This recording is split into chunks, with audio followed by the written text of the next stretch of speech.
Okay, thank you all for joining us today for the Genocide and Human Rights Fall Webinar Series. I'm Megan Reed and I'm the Operations Coordinator for the Zorian Institute, and I'll be the moderator for today's session. This series was created in response to the COVID-19 pandemic, which disrupted the Institute's annual Genocide and Human Rights University program. After our first series this past summer, we found that there was a great response from participants who wanted to learn more about the different cases and theories of genocide and human rights studies. So we're back with a fall session. My colleague will be posting more information about the Institute's Genocide and Human Rights University program and how to get involved in the chat box. So keep an eye out for that. A few housekeeping items before we begin. If you do have any questions, please post them in the Q&A box or raise your hand to ask the question out loud. I'll go in and unmute you. And there will be a 20 to 30 minute period at the end of the lecture to answer any of these questions. So without further ado, I'd like to introduce our speaker for today's lecture, Immigrant Rights are Human Rights, with Professor Tanya Golash-Boza. Professor Golash-Boza is a professor of sociology at the University of California, Merced. She is the author of several books on racism, human rights, and immigration policy. Her latest book is Deported: Immigrant Policing, Disposable Labor, and Global Capitalism. Professor Golash-Boza, welcome, and we're so happy to have you here with us today. Good afternoon, or good morning from California, but good afternoon to you, and thank you for the invitation, and thanks to everyone for coming out to this session of the fall webinar series where I'll be talking about immigrant rights as human rights. So the current administration in the United States uses anti-immigrant rhetoric. That should come as no surprise to anyone. And anti-immigrant rhetoric is not new in the United States, and it began intensifying in the 1980s. At the same time that we began to see large numbers of immigrants coming to the United States from Latin America and Asia. So in today's political discourse, politicians often portray immigrants as dangerous criminal aliens and terrorists. And these representations are racialized, with Latinos portrayed as criminals and Arabs as terrorists. These representations are also gendered male. So mainstream media often uses words such as illegal aliens, fugitives, and hordes, and lawbreakers to describe immigrants, flood, flow, and invasion to describe their movement to the United States, and harm and threat to illustrate their presence in this country. So the use of these particular words invokes a masculinized and racialized threat that portrays immigrants as dangerous. These representations have led to a sense among white Americans, a sense of fear among white Americans towards Latino men. And politicians have played on these fears. In the run-up to the 2016 election, candidate Donald Trump told a crowd, when Mexico sends its people, they're not sending their best. They're sending people that have lots of problems. They're bringing drugs. They're bringing crime. They're rapists.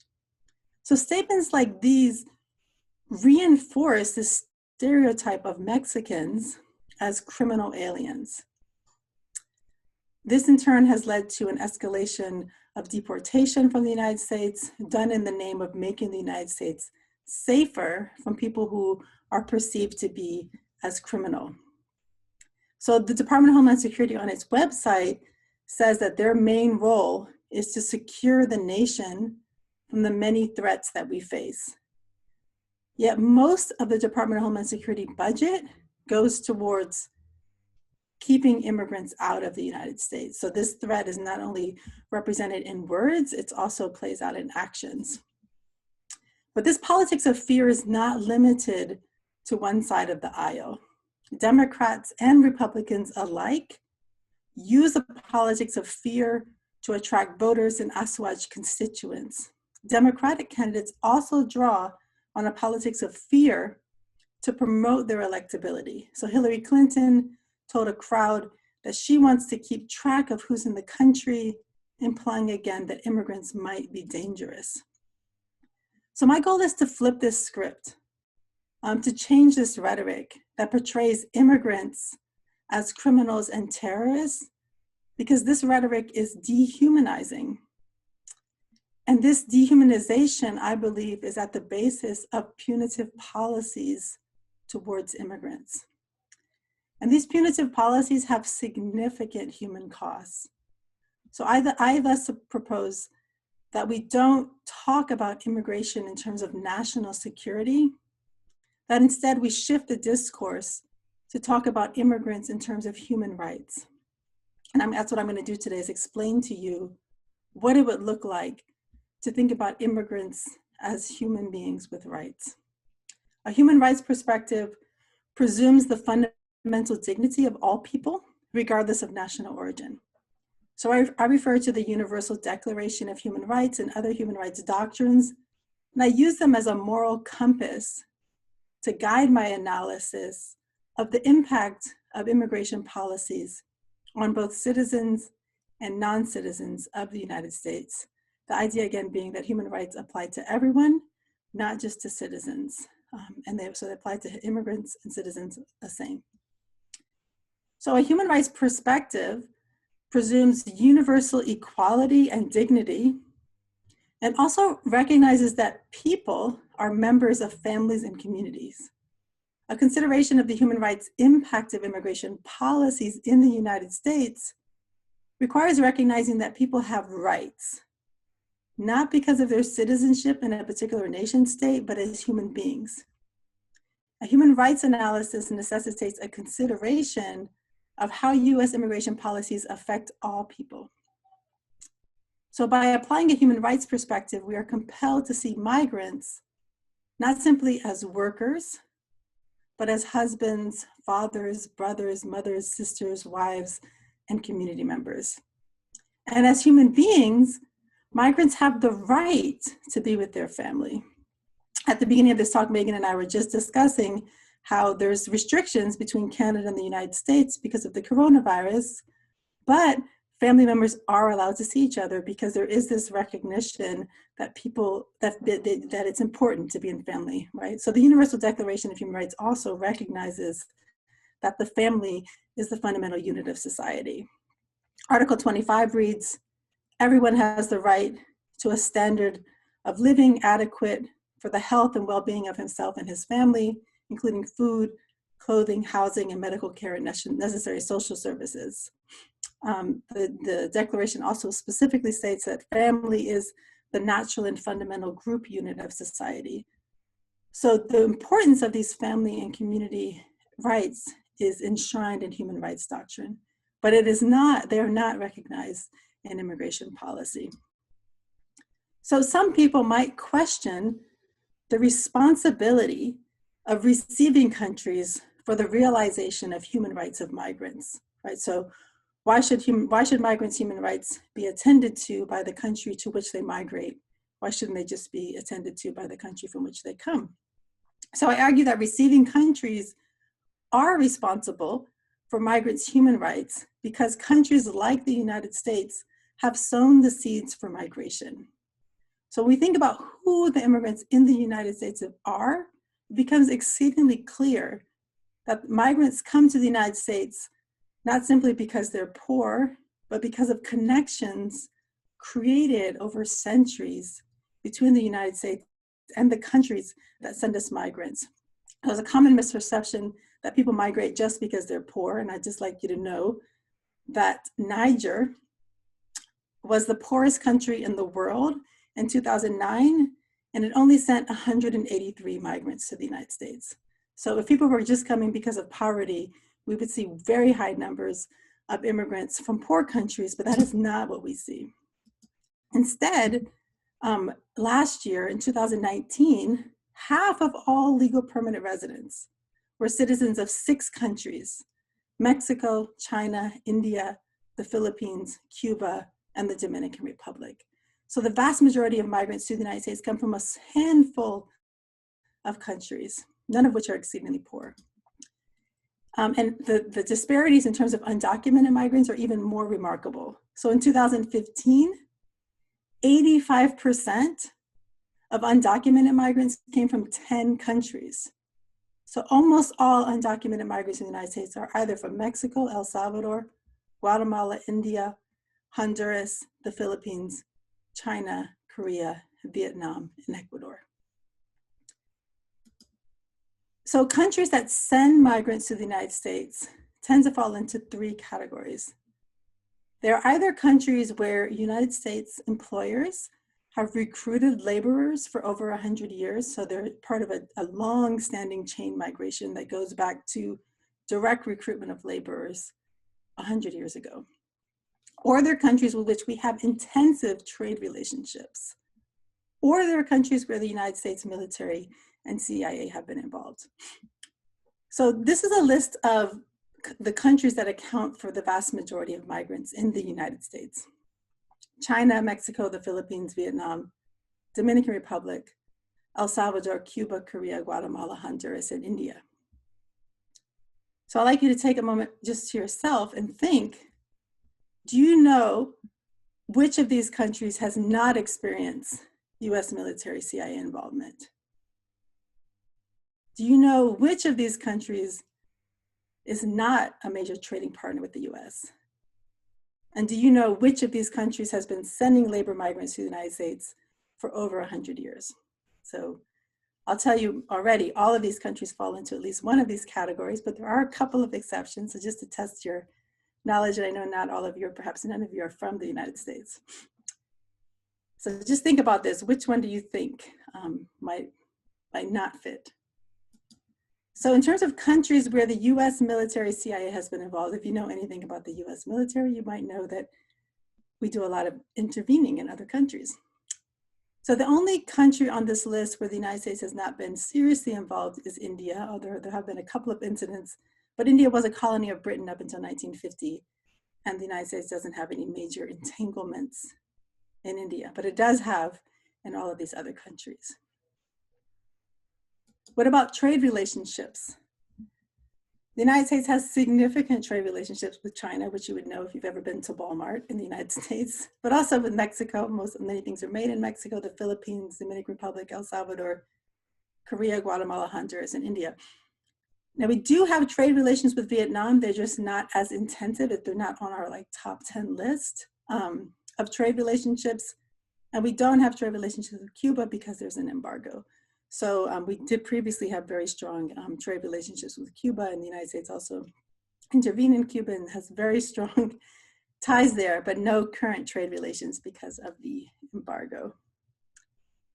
And this last one, you may or may not know, but US employers have directly recruited laborers from China, for over 100 years, going back. The Chinese built the railroads. They came out here during the gold rush. There's just been constant migration from China since the 19th century. Mexico, we have the Bracero program. Before that, Mexicans were recruited to come work in the United States. The Philippines was a colony of the United States. Cubans came over to work in tobacco plantations, cigar manufacturing sites in the early 20th century. Koreans came to work in Hawaii and on the West Coast, and Indians also were recruited directly to come work in the United States. So you can see, for example, if you look at immigrants in the United States today from China and from India, they tend to come from those same places. They don't come from all over China or all over India. They come from the places where there was direct recruitment of laborers. So when we think about why migrants come to the United States, they're not just coming to this country seeking out opportunities. They're coming because of very strong ties between the United States and these countries, and often ties that have been historically exploitative. So what's also important to keep in mind is that the same structural forces that send undocumented immigrants send illegally present migrants as well. It's the same set of reasons. And what renders some migrants illegal is the lack of legislation that enables them to obtain documentation. So migrants become illegal or undocumented not because of some criminal inclinations that they may or may not have, but because of the laws that do not allow them to legalize. And a person can transition from undocumented to legally present, from legally present to deportable. So there's nothing inherent about the condition of the migrant There's nothing criminal or terroristic about them that makes them undocumented. It's simply the laws that we have in place. And the good news is, if you're opposed to undocumented migration, all we have to do is change the laws and they could all be legally present tomorrow. So it's very clear to see that the problem here is the laws that create the status of illegality and make it difficult for migrants to attain legalization in the United States. So there are 12 million undocumented migrants in the United States.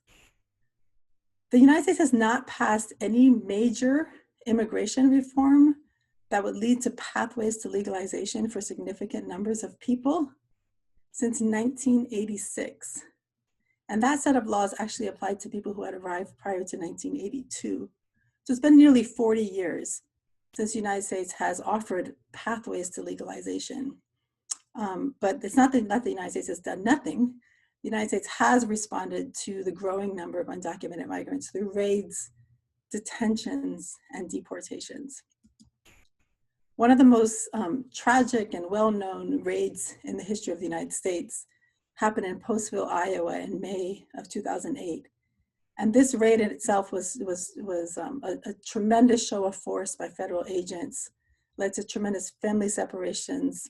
But in addition, it led to a humanitarian and economic disaster for the town and then for the entire region because it disrupted the economic activity in the region.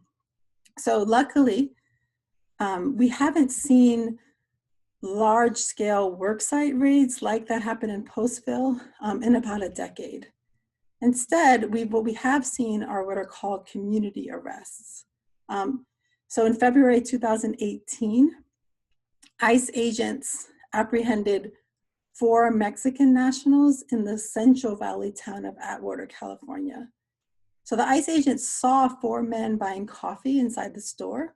Now, obviously, you cannot look at someone and tell whether or not they're undocumented, but they looked at them and thought maybe they should ask them about their papers, and they did. And one of the guys said, oh, yes, I have a legal permanent resident card, and they laughed at him and didn't believe him and said the card was fake. And the other 3 did not have proof of legal status on them. So they arrested them and took them to the processing center in Fresno, California. So this was an arrest of 4 people. It's not very common. It doesn't happen a lot.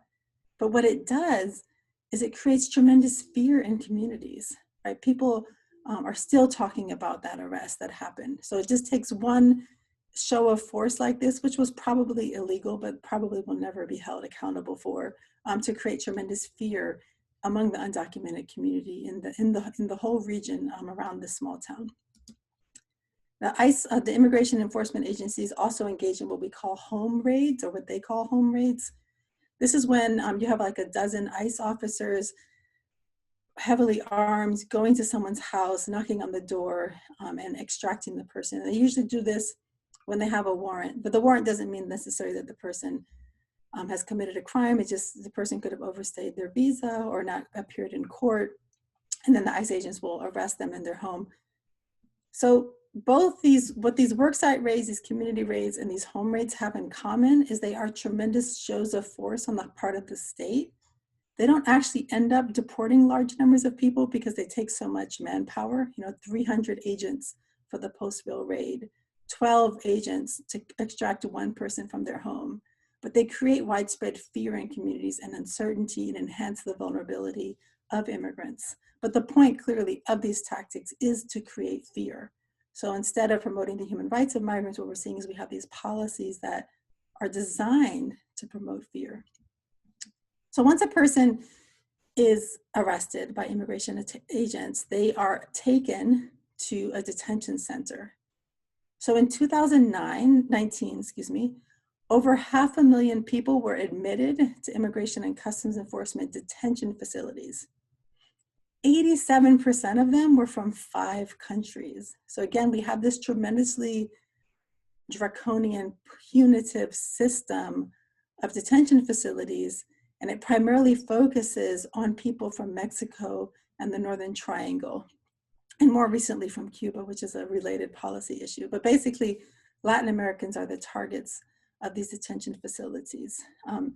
And also notable, is that 3/4 of the 50,000 people detained by ICE in 2019 were detained in private facilities. The number of people detained by ICE did increase dramatically in the first year or two of the Trump administration, and most of these people are housed in facilities owned by Geo Group and Core Civic. It is notable, though, that one perhaps upside to the private facilities running this is that with the advent of the coronavirus pandemic, it became clear that it just was not at all safe to have so many people crowded into these facilities. And the government has actually reduced the number of people in detention. So we were unable, the detention system has just been growing steadily since 1980, from 5,000 people in 1980 to 50,000 in 2020. But it took a global pandemic for them to say, oh, maybe, people are dying at a higher rate than they did before. Maybe we should stop detaining people. And they did. So now there are about 20,000 people. So down from 50,000 at the beginning of the pandemic. So what that shows is that there's no really good reason to have these people in facilities. And when given a good enough reason, it was quite easy for the government to draw down all the way down to 19,000, numbers we haven't seen in maybe 20 years, right? That low. So it's quite remarkable that that happened. So anyway, after someone is detained, people are detained in immigration facilities, generally with the purpose of deporting them. And we have seen a tremendous rise in the number of people deported from the United States since 1996. So between 1892 and 1996, the United States deported a total of 2 million people. Then we deported another 2 million between 1996 and 2012, and then another million or so since, right? So the United States has deported at least 3 million people since 1996, which is more than 150% more than the sum total of every single person deported prior to 1996. So what happened in 1996 is that the United States implemented 2 laws, the Anti-Terrorism and Effective Death Penalty Act and the Illegal Immigration Reform and Immigrant Responsibility Act.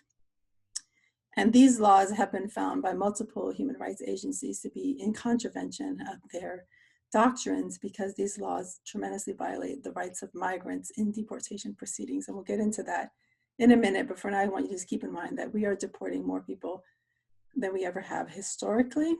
And if you're in the weeds on this debate, you might know that there's been some debate as to whether or not we're deporting people at the border or from the inside of the United States. I just want you to notice that the years of the Obama administration, which run from 2008 to 2016, and the very beginning of the Obama administration, there were very high, historically high numbers of interior removals. Those are people who are removed from their homes in the United States and sent to their country of birth. So for the first term, his first term, he just deported unprecedented numbers of people. And then it did go down in his second term. And then during the presidency of Donald Trump, the numbers have relatively stabilized. So again, I'll show you this to say, like, it's not a partisan issue in the United States. Democrats and Republicans alike deport people. It's a systemic problem in our laws that won't just be overturned with a simple change of regime or with a simple change of one law. It's a structural, deep-seated problem that has persisted now for 30 years in the United States. In addition to that, so remember I told you earlier, 85% of undocumented migrants are from 10 countries. Well, 98% of deportees are Latin American and Caribbean. So we have this whole deportation policy, which is extremely punitive, and it almost exclusively targets Latino and Caribbean men. So 98% from Latin America and the Caribbean, and 90% are men. So deportation is promulgated as an anti-terrorism policy, and the justification given by the Department of Homeland Security for spending so much money and resources on deportation is to combat terrorism. But we almost never deport people to countries the government associates with terrorism. So in 2016, 19 people were deported to Iran, 12 to Yemen, and 10 to Syria. And those are 3 of the countries on the list that the United States has determined these to be the countries where terrorists come from. So actually, of the countries on Trump's travel ban list, Only Venezuela, which is in Latin America, had a significant number of deportees in 2016, and that was 700. So still pales in comparison to Mexican and Central American deportees.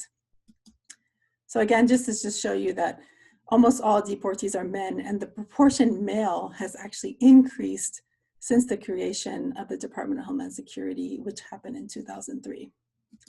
So last year, or in 2018, which is the most recent year for which we have numbers, Mexico received the most deportees, followed by the Northern Triangle, and then a couple of countries in South America, the Caribbean, and then India just barely made the top 10 list with 831 deportees. So what's interesting about this list is the likelihood of deportation varies by national origin. So in 2014, there were 350,000 undocumented Hondurans and 500,000 undocumented Indians.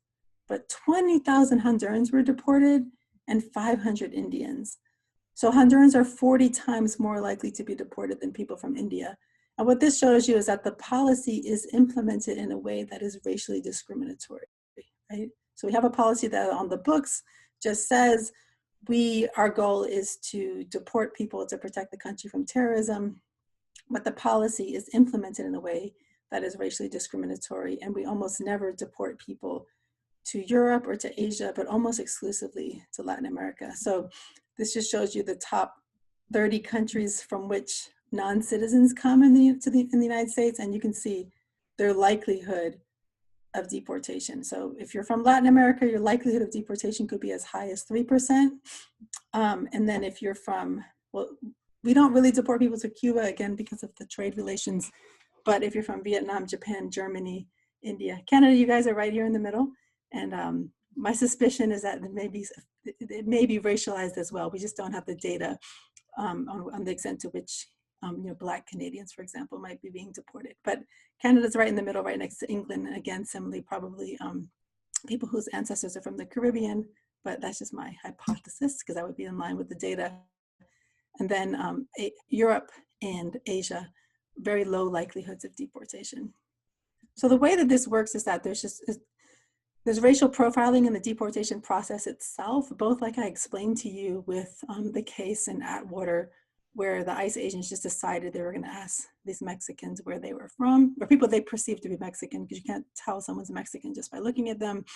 Similarly, a lot of people are funneled into the deportation system through the police, and the police also have been shown to engage in racial profiling. So whether you're arrested by an ICE agent or by a police officer, it's clear that there is racial discrimination happening at the moment of arrest, and this in turn leads to racial disparities in deportation numbers.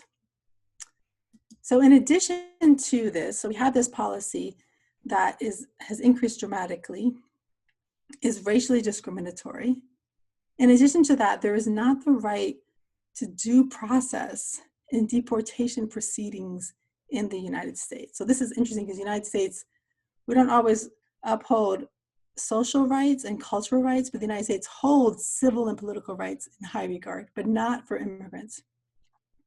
So Joe Velasquez was at a party in 1980 when an undercover agent approached him and asked where he could purchase drugs. Joe was about 20 at the time. So he told the undercover agent, I think that guy over there sells cocaine. So this led to Joe getting a drug conviction and 5 years of probation.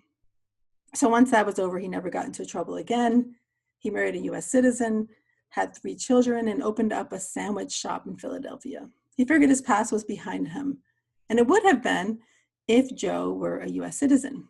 But Joe was actually born in Panama, just like John McCain, and he was a legal permanent resident of the United States. In addition to that, in 1996, the laws changed.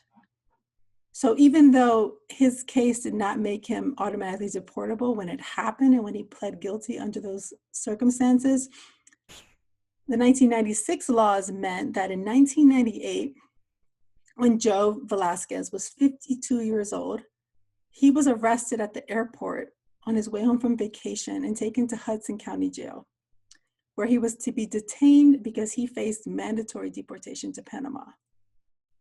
So his case is emblematic of the lack of deportation, of due process and deportation proceedings. So due process just refers to the establishment of appropriate procedures prior to subjecting anyone to punishment or the deprivation of liberty. And Joe didn't have the procedural protections normally accorded in criminal proceedings. So as a non-citizen facing deportation, he did not have the right to a bond hearing to determine whether or not he should be detained. His detention and deportation were mandatory, so he was not able to present any equities in his favor. So it didn't matter. He was the question on the table was, were you convicted of a crime that fits into these categories? The answer was yes. So therefore, then there's no further review, right? There's no consideration of the fact that he was a father, a grandfather, had left Panama as a small child and had no connections to that country. So also his deportation order was retroactive. So normally in the United States, for example, right now in California, marijuana is legal. So if I have marijuana in my house right now, then it's not illegal. And if the government were to change the laws 10 years from now, they couldn't come back and say, in 2020, you had marijuana in your home, so you're going to jail, right? Because the laws are not supposed to be retroactive. It's supposed to be applicable at the time. But the deportation laws are actually retroactive. So even though he was not eligible for automatic deportation, when he pled guilty to the crime, which he could have not, could have contested, it is retroactive. So that's another way where his right to due process was denied in his deportation proceedings. So based on this, what I've done today is outline various human rights violations inherent in US immigration laws and enforcement. So a crucial first step in immigration policy reform involves ensuring that immigration policies in the United States do not violate international human rights treaties. But I argue for a three-step approach to reform. So first, implement policies that don't violate international human rights conventions.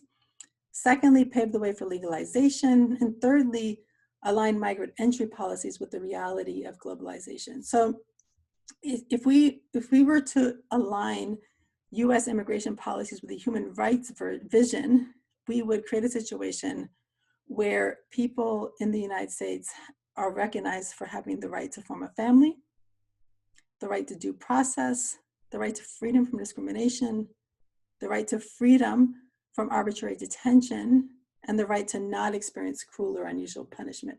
So first of all, people have the right to be with their families. This means that immigration policy must allow for anyone who migrates to the United States to bring their spouses and children with them. Further, it requires that families should be taken into consideration in deportation cases, and previously deported migrants, like people like Joe Velasquez, should have the opportunity to appeal their cases on the basis of family ties. So in this case, I do think the law should be retroactive, but in favor of the migrant.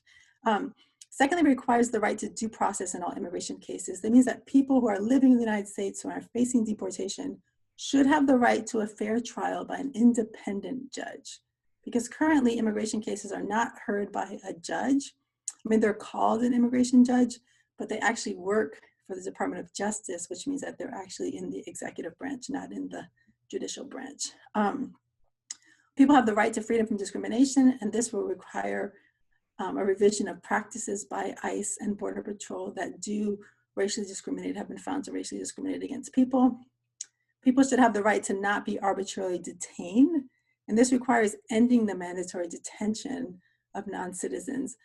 And human rights treaties generally agree that people should not be detained when they haven't been convicted of a crime, and people who are in immigration detention are there simply waiting for deportation, so that is not permissible under human rights law. And finally, people have the right to not experience cruel or unusual punishment, and many of the human rights violations that we've seen inside immigrant detention facilities certainly violate this provision. I don't know if you heard recently about the hysterectomies given involuntarily to women was only one in a series of human rights violations and what we consider cruel and unusual punishment. So human rights doctrine respects the fundamental human rights of all human beings, but a society where a large portion of undocumented migrants who lack a variety of basic human rights is not a society that recognizes the dignity and equality of all. With 12 million undocumented migrants in the United States, many of whom are living in a state of fear and uncertainty and are vulnerable to exploitation, abuse, and deportation, that itself is a human rights violation. And legalization for all is the approach that's advocated by immigrant rights groups in the United States. Even though I have been arguing mostly for a human rights approach, it actually would be economically beneficial to implement legalization. Studies have found that although it may cost money to implement it, it would actually generate more money and revenue.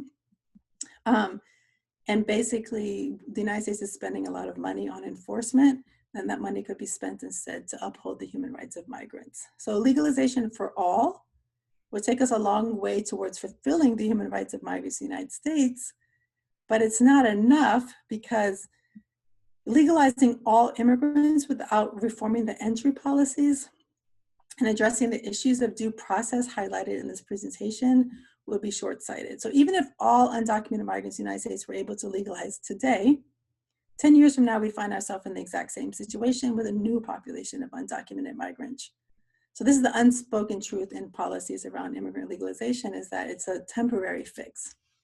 So instead, I argue that we need to align our entry policies with the realities of globalization. So in the human rights tradition, the right to leave one's country is recognized. However, the right to enter another country does not form part of existing human rights conventions and treaties. So this is where the human rights analysis falls short, because you have the right to leave, but not necessarily the right to go anywhere where your human rights would be upheld. So this leads many critics to argue that the right to mobility is a serious omission in human rights treaties. The right to emigrate is effectively useless if there's nowhere for you to go. In addition to that, in a globalizing world, rampant with economic inequality, the human right to free choice of employment and to an adequate standard of living are difficult to achieve without the ability to leave one's country of origin.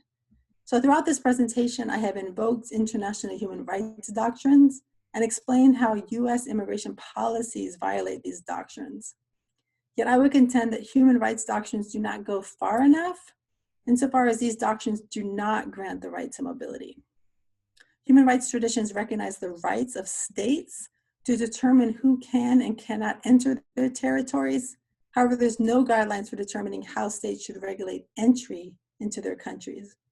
If human beings had the right to mobility, then states would have to provide compelling reasons to deny anyone the right to enter their territory. So it's again flipping it. Say, if we recognize that human beings have the fundamental right to go anywhere in the world, right, then it would be upon states to actually provide the reason that we shouldn't be able to enter. And right now it's the opposite. Right now you don't have the right to go anywhere. It's upon you to prove to the state your worthiness. So for example, if I wanted to migrate to Canada, I'd have to say, hey, I speak English, I speak French, I have a PhD, please let me come in. And they'd probably let me come in. On the other hand, if I were from a different country, if I didn't have a PhD, if I weren't able to speak English or French, my chances of entering Canada will be far less because that's the current status quo. What I'm arguing for is that Canada should have to say why I can't come in and provide a compelling reason to deny me my rights if, for example, I wanted to escape the United States. So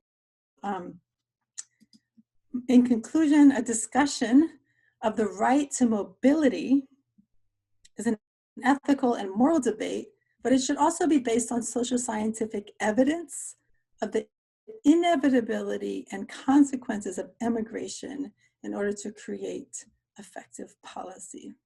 So thank you all very much. Thank you very much. That was such an engaging presentation. We do have a few questions. So what I'll do is I will open up the Q&A and I'll read the questions out loud. And then we can go from there. Okay. So the first one is, the comparison between Honduran and Indian deportations is very striking. Can this be related to the idea of model minority or tied to economic relations between the US and India? Yeah, thank you. It's a very good question. And I'll start off by, I don't remember the exact statistics, but in the United States, about half of all Indian immigrants have a college education. And we compare that to Mexican immigrants, it's only about 5%. So that just gives you a sense of the class status differentials between the two groups. And one interesting thing about that statistic is that 17% of Mexicans in Mexico have a college degree. So the migrants that come to the United States are negatively selected with regard to immigration. And then in India, it's certainly not the case that 50% of people have a college degree, but it may be closer to 10 or 15%. So we're seeing it's a different migration pattern into the United States. So that has just created different neighborhood-based migration patterns. So in the United States, Mexicans and Central Americans often live in cities, in neighborhoods that are poor and end up being heavily policed. So I think one thing that's going on in the United States is these neighborhoods are heavily policed.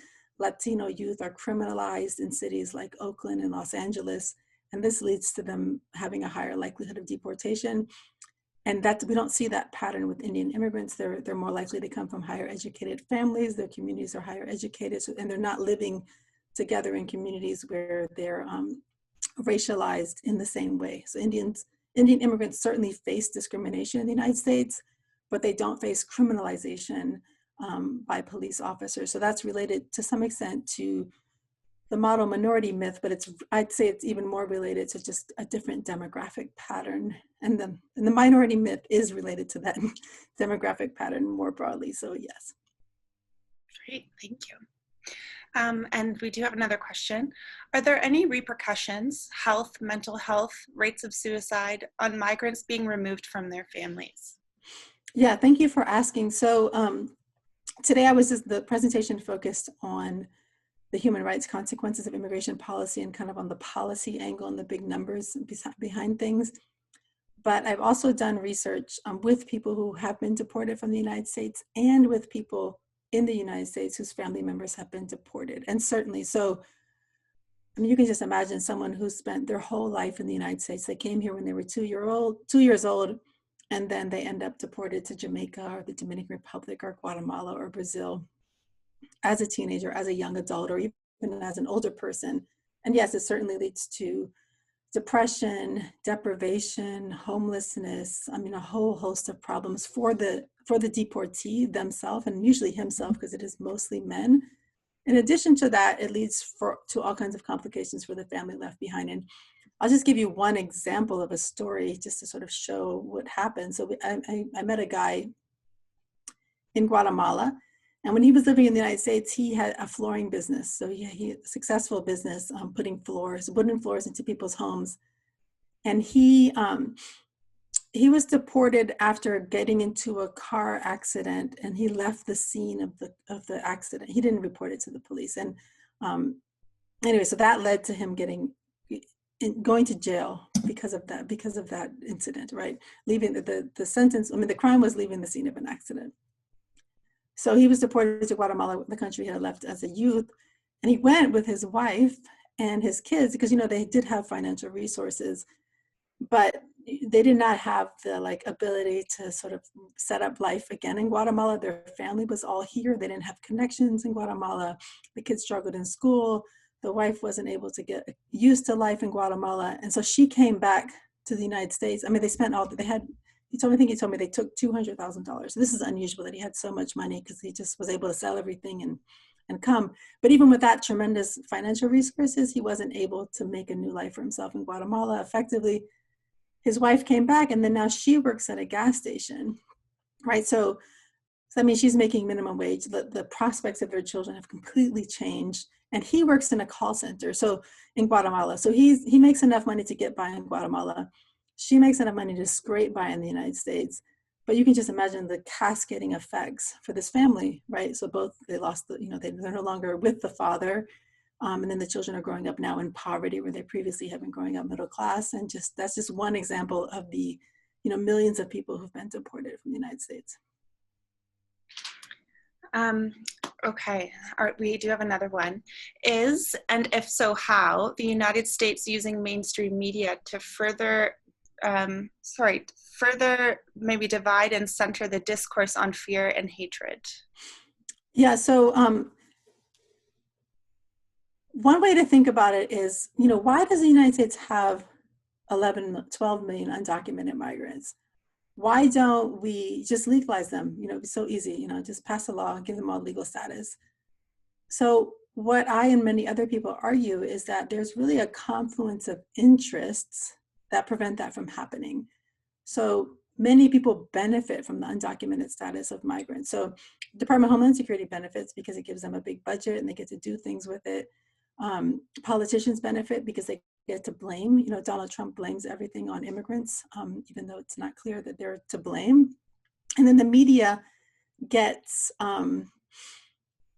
a population to scapegoat and to make fun of, right? And so there are a certain, we're seeing this, the discourse has changed a little bit in the United States, but there was a time when immigration was just top of mind for like all the conservative news stations. And they would just spend so much time talking about illegal immigration, blaming everything on illegal immigration. And the reason they did that is not because illegal immigrants or undocumented migrants are the source of all problems in the United States, but because it gets them more viewers, right? So they would, there was this personality called Lou Dobbs, and everything he did was about undocumented migrants. I mean, I think someone did an analysis, and I think of like his 365 shows, 200 mentioned undocumented migrants. And his show wasn't called like Immigration is the Problem Today. His show was called The Lou Dobbs Show, but he did that for the ratings, right? So somehow he was able to kind of tap into this discourse, tap into this fear.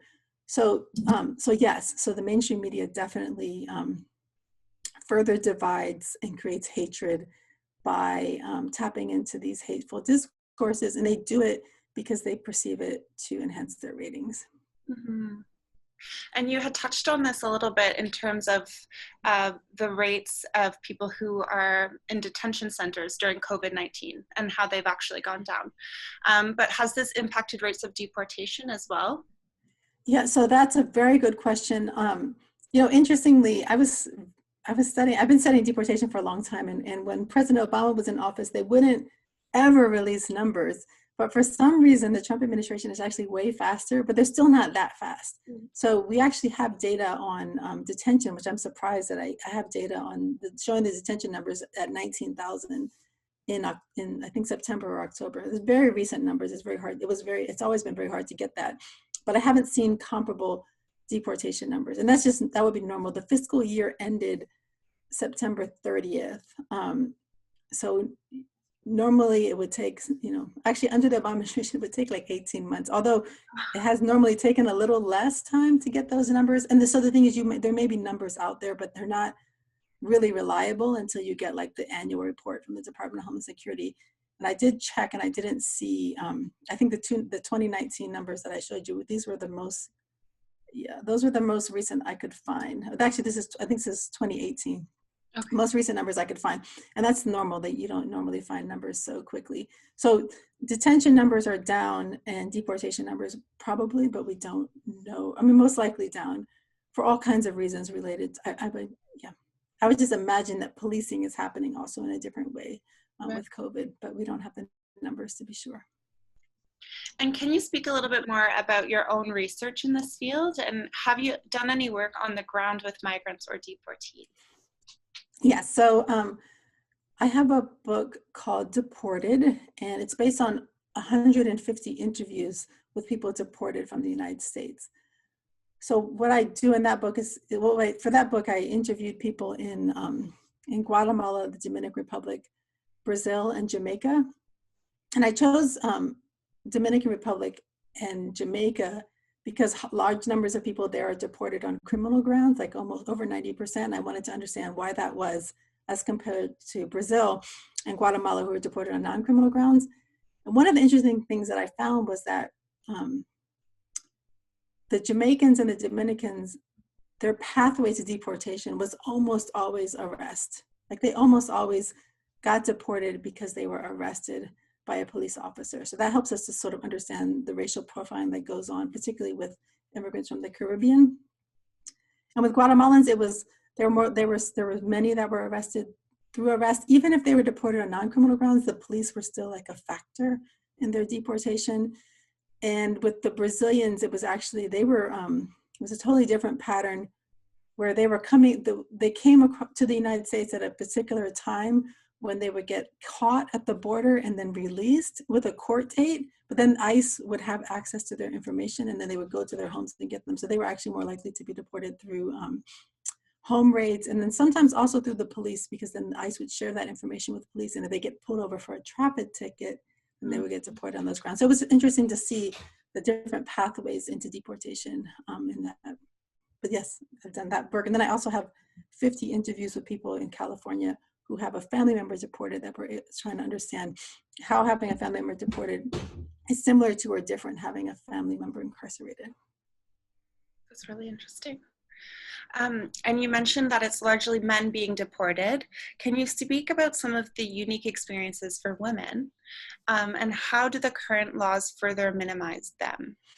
Yeah, so for women, women are not usually deported from the United States, but they very often are left behind with children. So a strong number of people who are deported leave children behind in the United States.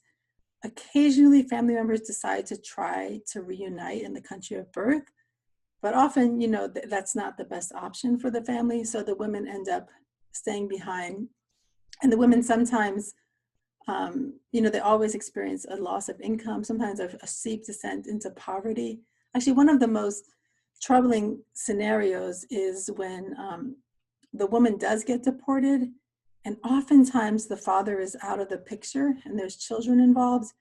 And what we've seen here in the Central Valley of California is that, you know, maybe there's a sister who's 18 and she'll take over, you know, the 17-year-old, the 15-year-old, the 8-year-old, and become, you know, just thrown into adulthood at a very young age, which is very difficult for all kinds of reasons. So so there's certainly gendered implications, and it does, and I actually would say that it's usually when there's a young woman who's just turned 18 that she would take custody of her family members, less likely when there's a boy that same age. Right. And are you able to briefly compare the US to other wealthy countries as a legal model and in terms of deportation?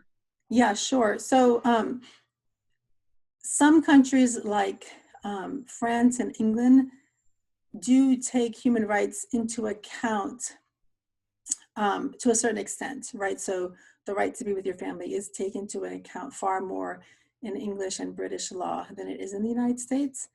And the United States actually compares maybe more closely to other wealthy countries, but maybe ones we don't like to compare ourselves to, like Qatar or Kuwait, right? Not quite as bad. Now, Qatar and Kuwait, they have very large numbers of immigrant populations who have almost no rights whatsoever. So the United States at least does provide pathways to legalization. So we're not the worst country in the world, but certainly when we compare ourselves to the countries we like to compare ourselves, which would be the European countries, then we fall short. But we might be similar to Australia, which also has very punitive immigration policies. That's great. We do have one more question here. Dehumanizing rhetoric and punitive policies have enjoyed bipartisan support, as you mentioned, but in your view, what explains the extremely punitive policies enacted by the Trump administration? For example, family separations. Yeah, thank you. So I actually would say that the dehumanizing rhetoric is certainly stronger under Trump, and his, you know, complete lack of a filter and very hateful rhetoric towards immigrants. Actually, I would say that separates him from candidates like Obama and Biden, who have a kinder, gentler tone towards immigrants. You know, so Obama would say something like, "We want to deport felons, not families." So that rhetoric is like, it sounds nicer, but the truth is felons have families and felons should have human rights just like anyone else. And so the rhetoric is kinder. It doesn't invoke hate in the same way. It doesn't get, so what we've seen with Trump is like a rise in white supremacist organizations and a rise in white supremacy and overt racism in general, where certain groups feel empowered to, you know, there's an elementary school where there's a chant in Texas, you know, build the wall, which is just, you know, obviously very difficult for the Mexican and the Mexican American children in that elementary school. But the Trump, the family separation policies, it would be hard to just say like the policies under Trump are way worse than under Obama. It's just certainly not true. They just have received more attention. But, there have been extremely egregious cases of children in detention, whole families in detention when Obama was in office, complete lack of human rights and due process and detention proceedings. There was even, just to give you a glimpse, during the Obama administration, it was possible there were people in indefinite detention, like mostly because they were from Cuba or from Palestine. So like we don't talk to their government, but then we wouldn't let them out either, right? So this, so that but it just didn't get, you could just imagine, the headline today, the news, the liberal news media would say, people in indefinite detention with no hope of ever getting out, American gulag, Guantanamo in New York, right?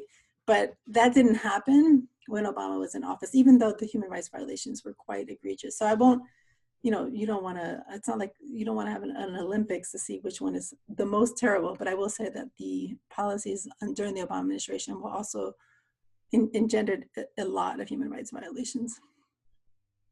Well, thank you so much once again to our presenter today, Professor Golash-Boza, and thank you for the participants for participating in our Q&A session.